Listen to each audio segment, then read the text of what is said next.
Hello everyone, मैं वर्षा आपके अपने यूट्यूब चैनल वर्षा एजुकेशन पॉइंट में स्वागत करती हूँ। दोस्तों, कैसे हैं आप सब? आशा करती हूँ स्वस्थ होंगे, अच्छे होंगे, आपकी स्टडी भी बहुत अच्छी चल रही होगी। दोस्तों, हम लोगों ने हिंदी साहित्य के इतिहास में अपने एक नए टॉपिक रीतिकाल को स्टार्ट किया पढ़ना। उसके अंतर्गत दोस्तों मैंने आप लोगों को 2 क्लासेस प्रोवाइड कराई। पहला क्लास दोस्तों जो भी रीतिकाल की विशेषताएं, नामकरण था वो सब, और दूसरे क्लास में जो रीतिकाल के महत्वपूर्ण कवि हैं केशव दास, सबसे पहले उसके बारे में दोस्तों मैंने बताया। आशा करते हैं वो दोनों क्लास आप लोग बहुत अच्छे से देखे होंगे और आप लोग को समझ में भी आया होगा। उस क्रम को बढ़ाते हुए दोस्तों रीतिकाल के महत्वपूर्ण कवि को हम लोग पढ़ने वाले हैं। तो पहला तो मैंने बता ही दिया है केशव दास।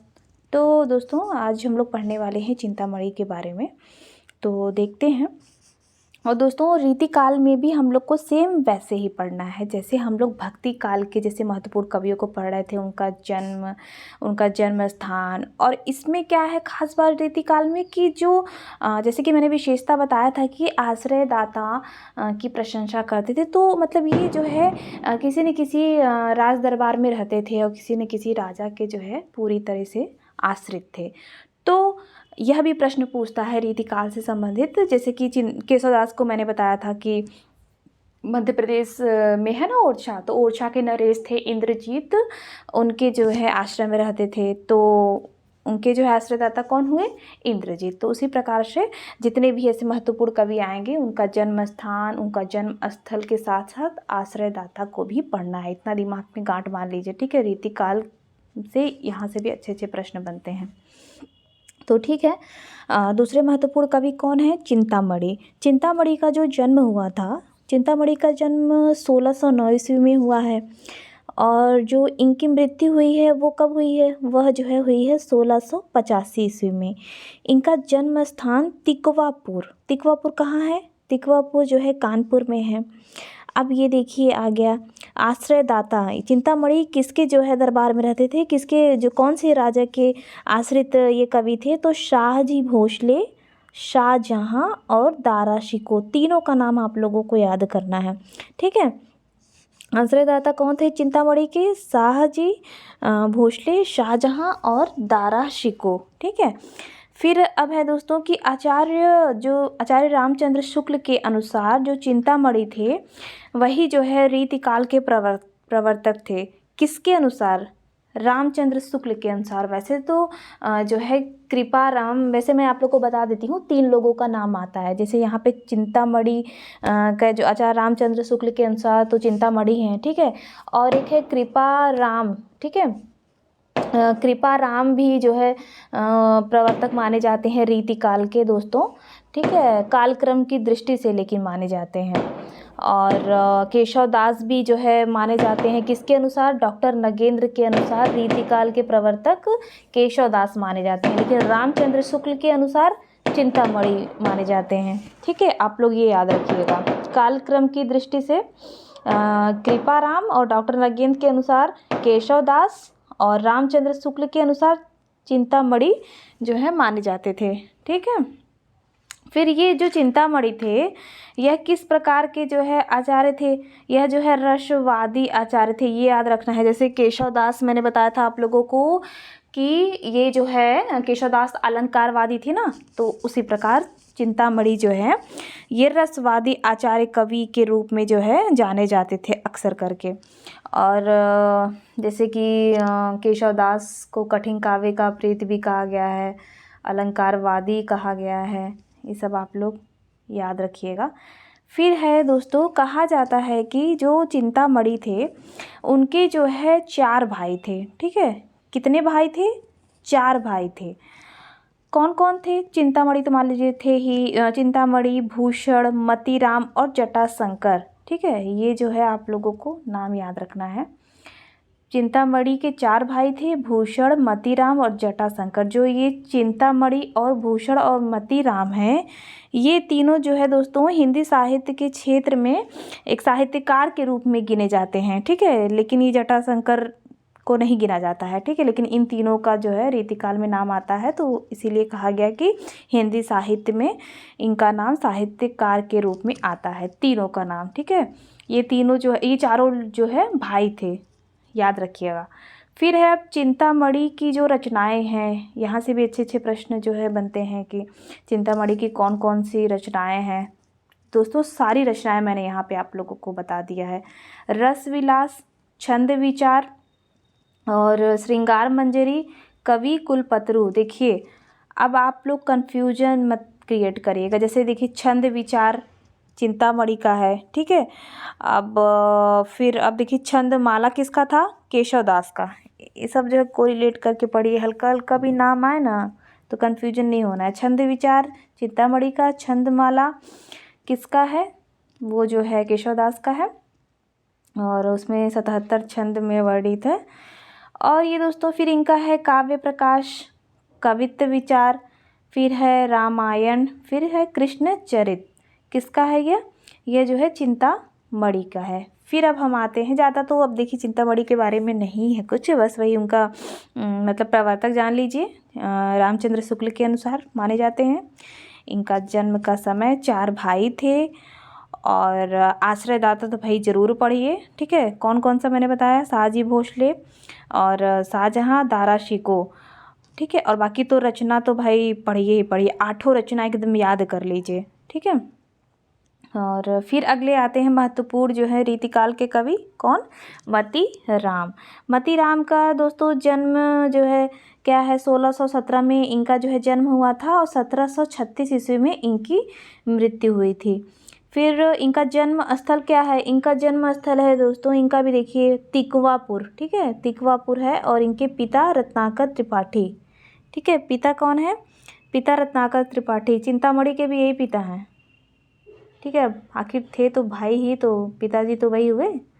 तो इनके पिता जो है मतीराम के रत्नाकर त्रिपाठी, आश्रयदाता राजा। देखिए इनका भी जो है बहुत इम्पोर्टेंट है, क्योंकि मतीराम के बारे में दोस्तों कहा जाता है कि इन्होंने मतलब जो इनकी रचनाएं थी ना, वो मतलब अपने जो है अलग अलग राजा को जो है अपना सौंपे थे अपनी रचना। वो भी मैंने आपको इस नोट्स के माध्यम से बताया है अभी। इसलिए मैं कहती हूँ दोस्तों, मेरी जो है क्लासेस जो है छोटी भले, लेकिन सारी चीज़ें आप लोग को इसी क्लास में मिल जाएंगी। जब आप लोग प्रश्न सॉल्व करेंगे किसी भी प्रैक्टिस सेट का ना, तो आप लोग को खुद पता चलेगा। फिलहाल पढ़ते हैं हम लोग।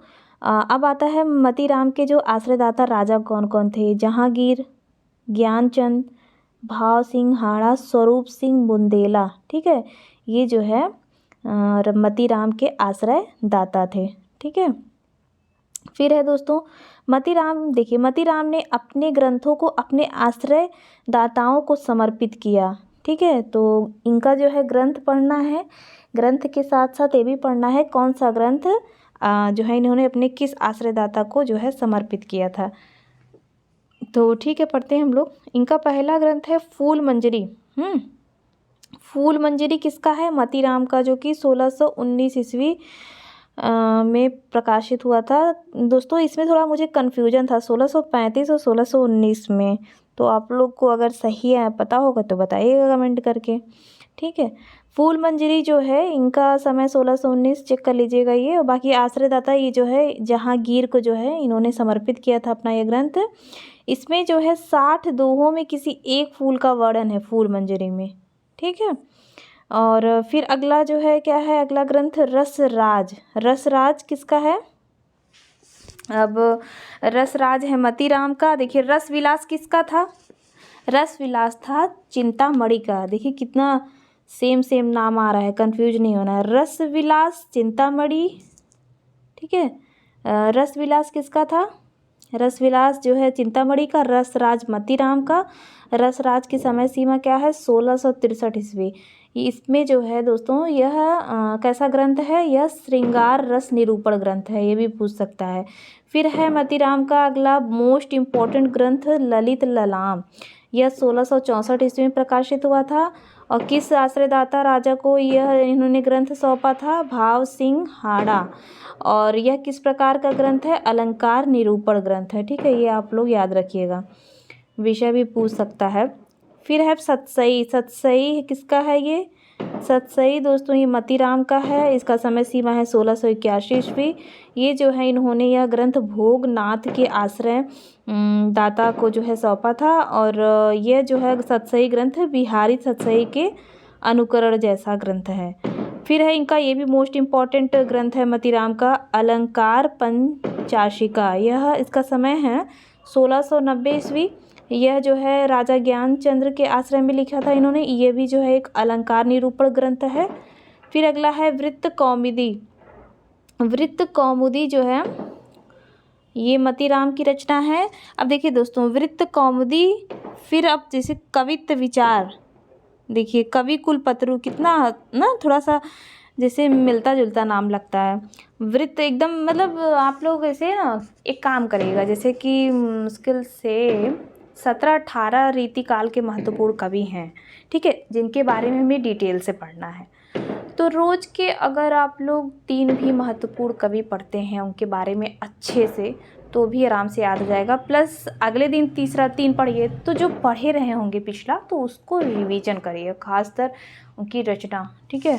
तो इस प्रकार से आराम से याद हो जाएगा, क्योंकि रिवीजन तो बहुत ज़रूरी है। वृत्त कौमुदी की समय सीमा है 1701। ये जो है यह ग्रंथ ये स्वरूप सिंह बुंदेला को समर्पित किए थे। यह ग्रंथ किस प्रकार का है? छंदों का निरूपण। जैसे देखिए अब जैसे कि वृत्त कौमुदी तो पता चल गया छंदों का निरूपण टाइप का ग्रंथ है। फिर अलंकार पंचशिका अलंकार निरूपण, ललित ललाम भी अलंकार निरूपण ग्रंथ है, ठीक है, ये भी याद रखिएगा। फिर है इनका जो है ग्रंथ लक्षण श्रृंगार और साहित्य सार। यह दोनों ग्रंथ जो है दोस्तों ये मतलब प्राप्त नहीं है, एक तरीके से उपलब्ध नहीं है, लेकिन फिर भी पढ़ना तो है। इनका कौन कौन सा है, ठीक है, कौन कौन सा मैंने बताया, बस फिर रिवीजन कर दे रही हूँ। फूल मंजरी, रसराज, ललित ललाम, सतसई, अलंकार पंचशिका, वृत्त कौमुदी, लक्षण श्रृंगार, साहित्य सार। किसका है? मतीराम का है। फिर आचार्य रामचंद्र शुक्ल के अनुसार एक कथन है कि रस और अलंकार की शिक्षा में इनका उपयोग बराबर आया है, ठीक है। ये जो है किसका उपयोग? मतीराम का, आचार्य शुक्ल के अनुसार, ठीक है। यह जो है कथन आप लोग याद रखिएगा, आचार्य शुक्ल का मतीराम के संबंध में, कि रस और अलंकार की शिक्षा में इनका उपयोग बराबर चलता आया है, ठीक है। फिर अब नोट के माध्यम से क्या है दोस्तों, देखते हैं कि रीति ग्रंथों की दृष्टि से इनकी उत्कृष्ट रचनाएं कौन कौन सी हैं। अच्छा, तो रीति ग्रंथ की दृष्टि से इनकी उत्कृष्ट रचनाएं हैं रसराज और ललित ललाम, ठीक है। और रीति ग्रंथों से ये तो मतीराम का हो गया। आप लोग थोड़ा सा दिमाग पे जोर दीजिए कि केशव दास का कौन सा वह 3 ग्रंथ है जो रीति परक ग्रंथ है, मैंने बताया हुआ है, तो आप लोग कमेंट करके प्लीज़ बताइएगा, ठीक है। मतीराम का तो है फूल मंजरी और जो है नहीं, रसराज और मतीराम, ठीक है। और केशव दास का क्या है दोस्तों? केशव दास का 3 ठो है, आप लोग बताइएगा। फिर है रामचंद्र शुक्ल का कोटेशन। देखिए दोस्तों, आचार्य रामचंद्र शुक्ल का जितना भी आप लोग को किसी भी कवि के बारे में आए कोटेशन, वो तो ज़रूर पढ़िए, पूछता भी है इनका। शुक्ल के अनुसार जो है इनकी प्रशंसा करते हुए कहते हैं कि मतीराम की, कि रीति काल के प्रतिनिधि कवियों में पद्माकर को छोड़ और किसी कवि में मतीराम की सी चलती भाषा और सरल व्यंजना नहीं मिलती। उनकी भाषा में नाद और सौंदर्य भी विद्यमान है, ठीक है। ये जो है किसके संबंध में है इन्होंने कहा है? यह जो है मतीराम के संबंध में इन्होंने कहा है, ठीक है। फिर अब क्या है, अब दोस्तों कुछ महत्वपूर्ण जो है ये मतलब पंक्तियां हैं मतीराम की, तो देखते हैं। ये सब पूछता है, कुंदन को रंग फीको लगे झलके, अति अंगनी चारु गुराई, आखिर में अलसानी चितौन में, मंजू विलासन की सरसाई, को बिनु मोल बिकात नहीं, मतीराम लहै मुस्कान मिठाई, ज्यों ज्यों निहारिये नेरे हैं नैननी, त्यों त्यों खरी निकरै सी निकाई। तो दोस्तों ये जो पंक्ति है बहुत बार पूछी गई है, कुंदन को रंग फीको लागे, ठीक है।